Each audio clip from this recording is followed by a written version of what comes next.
ऐसे ही 3400 यानी कि ऐसे ही 3400 के बारे में अगर आपको जीरो नॉलेज भी है ना, और अगर आपने ये रिवीजन लेक्चर देख लिया ना, तो मैं आपको गारंटी दे रहा हूं आपको पूरा का पूरा भेजे में बैठ जाएगा। फर्स्ट टाइम आप कर रहे हो, यहां पर रिवाइज करने के लिए आए हो, बढ़िया तरीके से आप लोगों का करा दूंगा ऐसे ही 3400 अलॉन्ग विद मेमोरी टेक्निक्स, वो भी बता रहा हूं। सुपर डुपर इंपॉर्टेंट है एग्जामिनेशन पॉइंट ऑफ व्यू से। ए स्क्वायर कैटेगरी यानी कि ए कैटेगरी के भी ऊपर अगर कोई कैटेगरी होगी ना, तो वो ए स्क्वायर कैटेगरी है। शॉर्ट आप क्वेश्चन एक्सपेक्ट कर सकते हो मई 2024 के पेपर में। ऐसे ही 3400 सबसे पहले इसका नाम अपने को कैसे याद रखना है, तो मैंने बोला ऐसे ही का मतलब क्या होता है, स्टैंडर्ड ऑन एश्योरेंस एंगेजमेंट। साईं देखो, तो मैं क्या बोल रहा हूं, साईं मुझे 3400 रुपए का लोन दे दे, साईं मुझे 3400 रुपीज का क्या दे दे सर, लोन दे दे। साईं मुझे 3400 रुपीज का लोन दे दे। सर लोन और ये इस ऐसे ही का कुछ कनेक्शन समझ में नहीं आ रहा है, मैंने बोला मैं बैठा हूं सब करवा दूंगा, टेंशन मत लो, लेकिन आपके कुछ कर्तव्य है। वीडियो को लाइक करना है भाई, आप लोगों को दोस्तों के साथ शेयर करो, ठीक है। लोगों को चाहिए ऐसे ही का वीडियो, बहुत सारे लोग डिमांड करते हैं, इसलिए मैं लेकर आया हूं, तो अपने दोस्तों के साथ शेयर करो और कमिटमेंट कर जाओ कमेंट में that yes I will definitely score 70 plus in audit in May 2024। 70 plus के नीचे अपने को एम नहीं करना है बच्चों। आओ ऐसे ही 3400 the examination of prospective financial information. Sir what do you mean by prospective financial information, तो मैं हूं एसआरएल और ये है एसबीआई बैंक, ठीक है सर। तो मैं है ना गया बैंक के पास लोन लेने, तो बैंक मेरे को हवा में तो लोन दे देगी नहीं, ठीक है सर। बैंक मेरे से क्या मांगेगी, मेरा प्रोस्पेक्टिव फाइनेंशियल इन्फॉर्मेशन मांगेगी। What do you mean by prospective financial information, आसान भाषा में बैंक मेरे से फ्यूचर का फाइनेंशियल डेटा मांगेगी। फ्यूचर का फाइनेंशियल डेटा कहां से मिलेगा सर, फ्यूचर तो मैंने देखा नहीं है, मेरे पास डोरेमोन की टाइम मशीन तो है नहीं, तो मैं क्या करूंगा, फ्यूचर के बारे में एजम्पशन लूंगा, ठीक है। इतना पता चल गया, एजम्पशन लूंगा। अब आओ चालू करते हैं, अब बढ़िया तरीके से आपको समझ में आ जाएगा, मैं समझा दूंगा बढ़िया तरीके से। क्वेश्चन नंबर 1 रीडिंग पर्पस है एमसीक्यू के लिए। Examination of PFI not necessarily by state auditor, यानी मेरा स्टेट ऑडिटर है ना, वो मेरा पीएफआई का ऑडिटर हो भी सकता है, नहीं भी हो सकता है, ठीक है सर। मैंने बोला हाँ, नेसेसरी नहीं है कि वही हो या वही ना हो, यानी कोई भी हो सकता है। स्टेट ऑडिटर भी हो सकता है, स्टेट ऑडिटर के अलावा वाला बंदा भी कोई हो सकता है मेरा पीएफआई का ऑडिटर। पीएफआई यानी कि प्रोस्पेक्टिव फाइनेंशियल इंफॉर्मेशन का ऑडिटर। अब पूरे ऐसे ही में मैं क्या बोलूंगा, पीएफआई नाम से इसको बोलूंगा, पूरा का पूरा नाम नहीं मैं बोलूंगा, प्रोस्पेक्टिव फाइनेंशियल इंफॉर्मेशन, आप समझ जाना। What is prospective financial information, वापस से एमसीक्यू पर्पस का क्वेश्चन है, ठीक है। PFI is financial information based on assumptions and entities possible actions. यानी कि मैंने क्या बोला अभी, बैंक मेरे को हवा में तो लोन देगा नहीं, बैंक मेरे से क्या मांगेगा, मेरा प्रोस्पेक्टिव फाइनेंशियल इंफॉर्मेशन मांगेगा, यानी मेरा फ्यूचर का डेटा मांगेगा। तो उसमें मैंने क्या लिए होंगे, एजम्पशन लिए होंगे, क्योंकि फ्यूचर के बारे में तो मैं सिर्फ क्या ले सकता हूं, एजम्पशन ले सकता हूं। एग्जांपल मैं आपको देता हूं, मैंने एजम्पशन लिया कि मेरा प्रॉफिट होगा 1 करोड़ का, ठीक है, ये लिखा हुआ एजम्पशन इधर देखो। और एक्शन बोले तो मैं उस 1 करोड़ से मशीनरी परचेस करूंगा, मैं वो 1 करोड़ से क्या करूंगा, मशीनरी परचेस करूंगा, ठीक है। अब पीएफआई जो है ना, फोरकास्ट के फॉर्म में भी हो सकता है, प्रोजेक्शन के फॉर्म में भी हो सकता है, दोनों के कॉम्बिनेशन के फॉर्म में भी हो सकता है। सर फोरकास्ट यानी कि ऐसे एजम्पशन और ऐसे एक्शन जो कि मैनेजमेंट एक्सपेक्ट कर रहा है कि ये होंगे, यानी कि ये है ना, मैंने रियलिस्टिक एजम्पशन पे लिए, जमीन पर रख के लिए, जमीन पर पैर रख के मैंने लिए। यानी कि ग्रोथ रेट अगर मान लो नॉर्मल 5 से 7% का होता है, तो मैं एक्सपेक्टेड भी क्या दिखा रहा हूं, 5 से 7% का है। यानी मैं कुछ बातें हवा में नहीं कर रहा हूं, मैं जमीन पर रह के बातें कर रहा हूं, प्रैक्टिकल बातें कर रहा हूं। ये है ना बेस्ट एस्टीमेट एजम्पशन होते हैं। इसको बेस्ट एस्टीमेट इसलिए बोला जाता है क्योंकि ये मैंने प्रैक्टिकली लिए। इधर है ना कोई भी प्रकार का रिस्क नहीं है, लिखा हुआ है नो प्रोविजन फॉर रिस्क, यानी कि इधर कोई भी प्रकार का रिस्क नहीं है, ठीक है। तो ये होते हैं पहले तरह के, यानी कि फोरकास्ट, ठीक है। फोरकास्ट बोले तो बेस्ट एस्टीमेट एजम्पशन। दूसरे होते हैं प्रोजेक्शन। प्रोजेक्शन का मतलब क्या है ना, हवा की बातें हैं। सर मैं बोलता हूं ना, मैं तेरे लिए चांद सितारे तोड़ लाऊंगा, ये सारी हवा की बातें हैं, ठीक है सर। ये ऐसे एजम्पशन है, ऐसे एक्शन है जो कि एक्सपेक्टेड ही नहीं है कि ये कभी होंगे, ये हवा की बातें चल रही है। हवा की बातें क्यों चल रही है मालूम है आपको, धंधा अपने स्टार्टअप फेज में, यानी कि कल ही खोला है धंधा, मैंने कल ही खोला है धंधा, अभी तो मेरे पास कोई कस्टमर आया भी नहीं है सर, तो ऐसे केस में क्या चलती है, सारी हवा के बातें चलती है। दूसरा major change in nature of operation. अभी तक मैं मोबाइल का धंधा कर रहा था, अचानक से मैंने कपड़े का धंधा खोल लिया, तो मेरे को पता ही नहीं है कपड़े के धंधे में मार्केट कैसा होता है, तो मैं हवा में कुछ भी बातें कर रहा हूं, ठीक है। इसको मैं बोलता हूं हाइपोथेटिकल एजम्पशन। यानी कि फोरकास्ट वाले को मैं बोल रहा था बेस्ट एस्टीमेट एजम्पशन, और प्रोजेक्शन वाले को मैं क्या बोल रहा हूं, हाइपोथेटिकल एजम्पशन, ठीक है। और प्रोजेक्शन में देखो मैं आपको क्या बोल रहा हूं, फोरकास्ट में आते हैं बेस्ट एस्टीमेट एजम्पशन, प्रोजेक्शन में आते हैं हाइपोथेटिकल एजम्पशन, और प्रोजेक्शन में दोनों के मिक्सचर भी आते हैं। सर क्या बोल रहा हूं समझ में आया, फोरकास्ट में आते हैं बेस्ट एस्टीमेट एजम्पशन, प्रोजेक्शन में आते हैं hypothetical assumption. Best estimate assumption यानी कि जो मैं जमीन पे रह के कर रहा हूं, प्रैक्टिकली बातें कर रहा हूं, हाइपोथेटिकल एजम्पशन यानी मैं हवा की बातें कर रहा हूं, और प्रोजेक्शन में दोनों के मिक्सचर भी आते हैं, ठीक है सर समझ गए। अब एमसीक्यू के लिए छोटे छोटे 3 पॉइंट मैं आपको बता रहा हूं। एनुअल रिपोर्ट पे है ना, ये एप्लीकेबल नहीं है, यानी कि this SA does not apply to examination of PFI expressed in general और narrative terms found in management's discussion and analysis in annual report. Annual report की बातों पे ये वाला एसेई एप्लीकेबल नहीं है।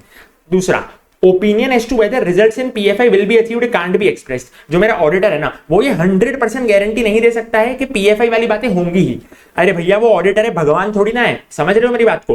पीएफआई में आपने क्या लिया है, फ्यूचर के एजम्पशन के बारे में बात करिए, तो मेरे को थोड़ी पता कि फ्यूचर में वो बातें होगी कि नहीं होगी, मेरे पास डोरेमोन की टाइम मशीन थोड़ी है। तो ठीक है, मैं यहाँ पे कभी भी 100% ओपिनियन नहीं दे रहा हूँ, ठीक है। और दूसरा, नॉर्मल फाइनेंशियल इंफॉर्मेशन बनाने की जिम्मेदारी किसकी होती है, मैनेजमेंट की। तो पीएफआई बनाने की भी जिम्मेदारी किसकी है, मैनेजमेंट की है, ठीक है सर।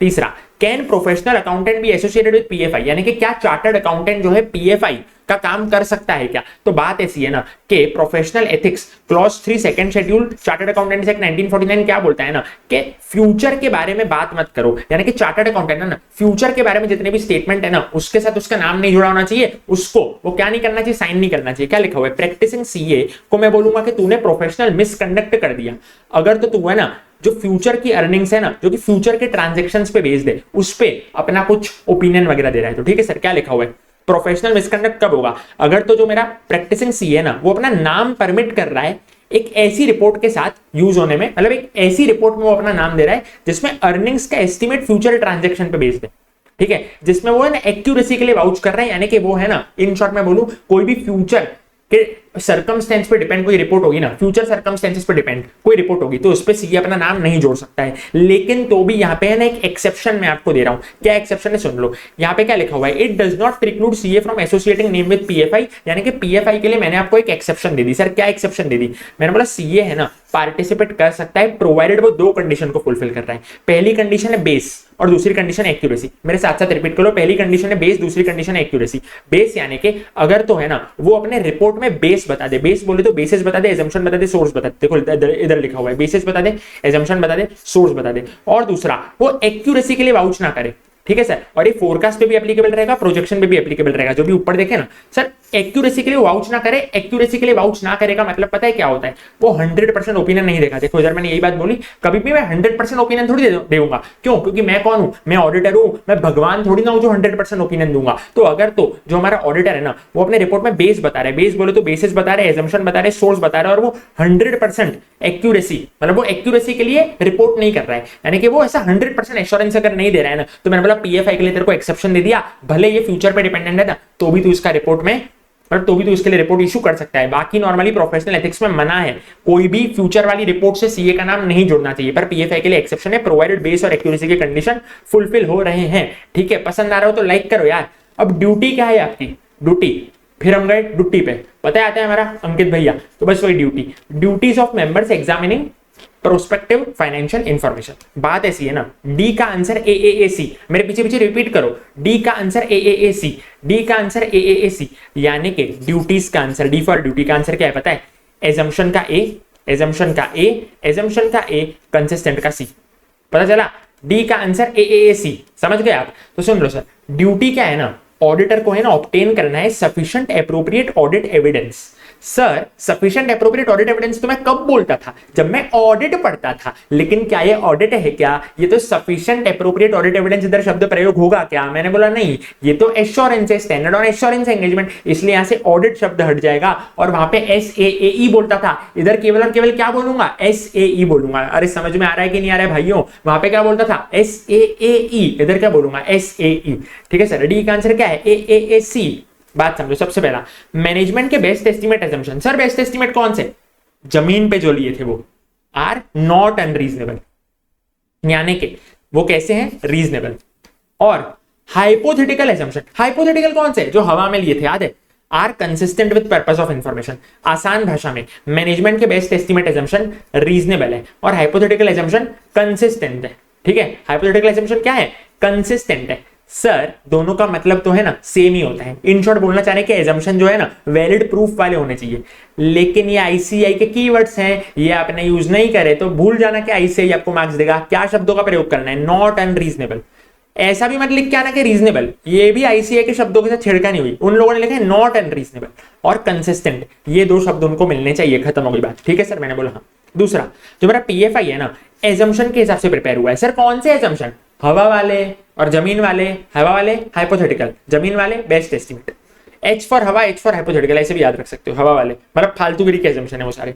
पीएफआई जो है ना उसका प्रेजेंटेशन प्रॉपर है और मटेरियल एजम्पशंस को डिस्क्लोज किया है। सर कौन से मटेरियल एजम्पशन, वापस से बेस्ट एस्टिमेट और हाइपोथेटिकल यानी कि हवा वाले जमीन वाले, यानी मैंने बोला ना बार बार एजम्पशन की बात आ रही है, इसलिए AAC सी यानी कि जो मेरा PFI है ना वो कंसिस्टेंट बेसिस पे बना है विद हिस्टोरिकल फाइनेंशियल स्टेटमेंट, यानी कि हिस्टोरिकल फाइनेंशियल स्टेटमेंट में जो अकाउंटिंग पॉलिसी है ना सेम अकाउंटिंग पॉलिसी मेरे को PFI में यूज करनी है। यानी कि हिस्टोरिकल फाइनेंशियल स्टेटमेंट में अगर FIFO मेथड यूज किया इन्वेंटरी वैल्यूएशन के लिए तो PFI में भी वही करना है क्या? हाँ जी। हिस्टोरिकल फाइनेंशियल स्टेटमेंट्स में WDV यूज किया डेप्रिसिएशन के लिए तो क्या PFI में भी वही करना है क्या? हाँ जी। अब प्रिकॉशन जो कि ऑडिटर को लेने हैं, सर बात समझना, प्रिकॉशन मेमोरी ट्रिक सुन लो, प्रिकॉशन किसका लेता हूं मैं? पैसों का, कि कहीं मेरे पैसे चोरी ना हो जाए। पैसों को क्या बोलता हूं इंग्लिश में? पेनी, ठीक है, उसकी स्पेलिंग को बदलो PENNI।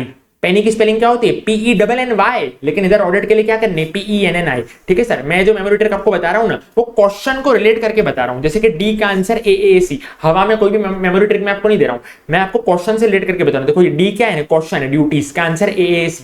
फिर यहाँ पे प्रिकॉशन, प्रिकॉशन किसका लेना है? पैसों का लेना है, पेनी का लेना है। देखो सर, तो इसको क्वेश्चन से रिलेट किया कि प्रिकॉशन याद करोगे तो आपको पता चल जाएगा पेनी से। हवा में कोई भी मेमोरी ट्रिक्स में देता ही नहीं हूं आपको, पता चला? मैंने बोला हाँ जी।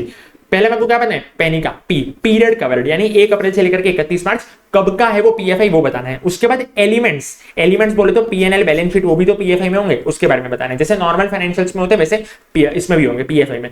उसके बाद एन, एन यानी कि नेचर ऑफ एजम्पशन, आपस से बेस्ट एस्टिमेट है, हाइपोथेटिकल, हवा वाले जमीन वाले। उसके बाद आई, इंटेंडेड यूज ऑफ इंफॉर्मेशन, अरे क्या था यूज? बैंक लोन चाहिए था। फिर क्या वो इंफॉर्मेशन जनरल यूज के लिए या लिमिटेड डिस्ट्रीब्यूशन के लिए? तो अपने केस में लिमिटेड डिस्ट्रीब्यूशन के लिए ना वो इंफॉर्मेशन बैंक वालों के लिए, तो मैंने बोला हाँ जी। अब वो सबको बांटनी थोड़ी है, जनरल यूज के लिए नहीं है। उसके बाद ऑडिटर है ना एक्सेप्ट नहीं करेगा एंगेजमेंट को, या तो अगर कर लिया होगा ना तो वो विड्रॉ कर देगा, अगर तो एजम्पशन अनरियलिस्टिक होंगे और PFI जो है ना वो इनएप्रोप्रिएट होगा फॉर इंटेंडेड यूज, यानी कि बैंक लोन के लिए वो सुटेबल नहीं होगा। ठीक है, कॉमन सेंस की बात है, एक बार पढ़ोगे याद हो जाएगा। उसके बाद एग्जामिनेशन प्रोसीजर्स के बारे में देखो, एग्जामिनेशन में आपको क्या चाहिए? एग्जामिनेशन लिखते लिखते नॉलेज, किसके जैसी नॉलेज चाहिए? Management, management, management entity, engagement team.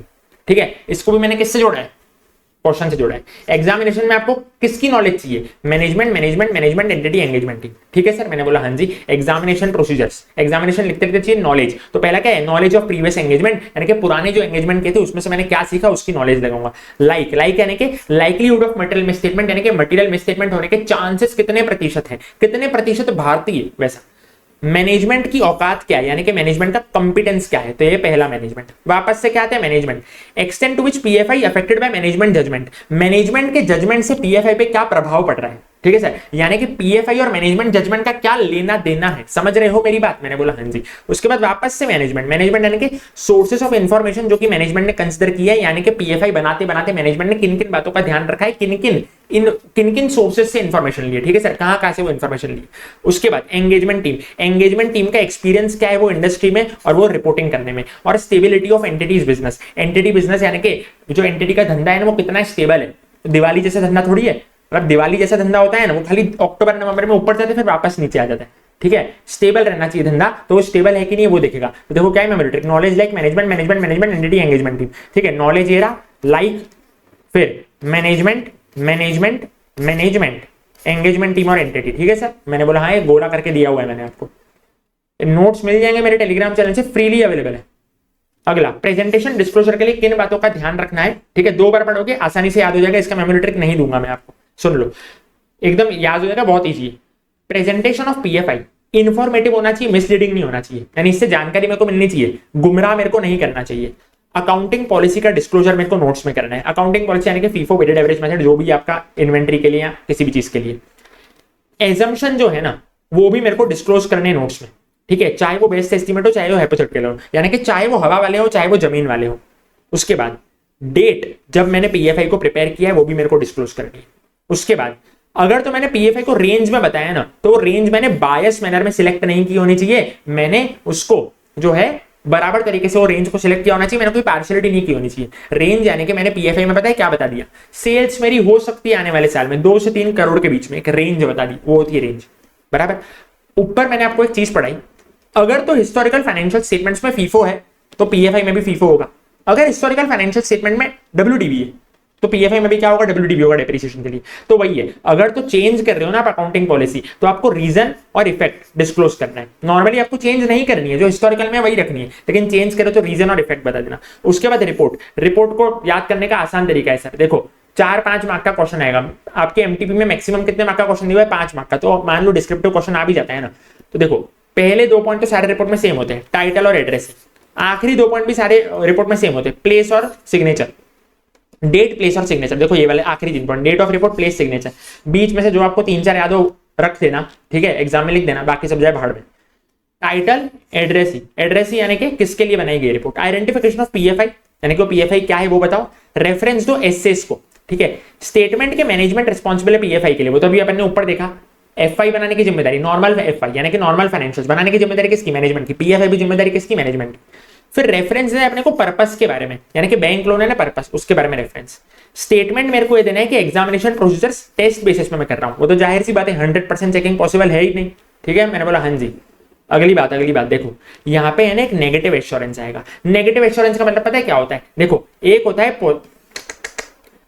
Positive assurance. Positive यानी कि सब अच्छा है, नेगेटिव का मतलब पता है क्या है? कुछ खराब नहीं है। अगर अपन देखोगे ना तो मीनिंग तो दोनों का सेम ही निकल रहा है। पॉजिटिव का मतलब पता है क्या होता है? I love you. और नेगेटिव का मतलब पता है क्या होता है? I don't hate you. भाई मतलब तो सेम ही निकल रहा है ना, तो बस वही, इधर क्या है ना नेगेटिव एश्योरेंस, इधर पॉजिटिव एश्योरेंस नहीं। उसके बाद ओपिनियन ये देना है कि पीएफआई जो है मेरा एजम्पशन के हिसाब से बना है, एफआरएफ के हिसाब से बना है। एफआरएफ बोले तो फाइनेंशियल रिपोर्टिंग फ्रेमवर्क। फिर केविएट मेरे को देना है, केविएट यानी कि मेरे को वार्निंग देना है कि मैं 100% एश्योरेंस नहीं दे रहा हूं, वो तो जाहिर सी बात है 100% एश्योरेंस तो हम दे ही नहीं सकते। डेट ऑफ रिपोर्ट मेरे को बतानी है, प्लेस ऑफ सिग्नेचर और सिग्नेचर, ये तो सर कॉमन ही है, हर उसमें आता ही है, हर रिपोर्ट में। फिर रिपोर्टिंग के लिए कुछ बातें, अगर तो प्रेजेंटेशन डिस्क्लोजर एडिक्वेट नहीं है ना, तो देखो यहाँ पे है ना सफिशिएंट एप्रोप्रिएट एविडेंस तो है कम से कम, ठीक है। तो मैं क्या दूंगा? या तो क्वालिफाइड एडवर्स ओपिनियन दे दूंगा, या तो मैं विड्रॉ कर लूंगा एंगेजमेंट से। समझ गए सर? क्वालिफाइड एडवर्स ओपिनियन दे दूंगा, क्यों? क्योंकि सफिशिएंट एप्रोप्रिएट एविडेंस है। एग्जाम्पल के तौर पे जब फाइनेंशियल इंफॉर्मेशन में डिस्क्लोज नहीं करे गए कुछ हाईली सेंसिटिव एजम्पशन, मैंने बोला ना यहाँ पे प्रेजेंटेशन डिस्क्लोजर एडिक्वेट नहीं है, कुछ सेंसिटिव एजम्पशन है जिसका डिस्क्लोजर होना चाहिए था वो नहीं हुआ है। दूसरा केस फालतू एजम्पशन। क्या एजम्पशन आपने ली? फालतू एजम्पशन ले ली कि भैया हमारा 40% का ग्रोथ हो जाएगा। तो ऐसे केस में आपको क्या करना है ना, एडवर्स ओपिनियन या तो फिर withdrawal from engagement. Auditor withdraw कर देगा एंगेजमेंट से, बोलेगा बाय बाय मैं छोड़ के जा रहा हूं, या एडवर्स ओपिनियन दे देगा। इस केस में भी आपको सफिशिएंट एप्रोप्रिएट एविडेंस मिला है। और तीसरे में स्कोप पे लिमिटेशन लगाया गया है, मैनेजमेंट आपको काम नहीं करने दे रहा है, तो सफिशिएंट एप्रोप्रिएट एविडेंस मिला ही नहीं है, तो डिस्क्लेमर दे दो ओपिनियन का, या तो फिर क्या कर दो, विड्रॉ कर दो एंगेजमेंट से। सर यहाँ पे है ना मैंने आपको क्या बोला? सफिशिएंट एप्रोप्रिएट एविडेंस, ऐसा शब्द यूज होगा, sufficient appropriate audit evidence use नहीं होगा, इसलिए एक ए मैंने काट रखा है, ठीक है सर। वीडियो को लाइक करो यार, दोस्तों के साथ शेयर कर दो, कमिटमेंट कर जाना कमेंट में that yes I will definitely score 70+ in audit in May 24। मिलते हैं नेक्स्ट वीडियो में, till then keep studying, keep rocking my dear CA champions, all the very best.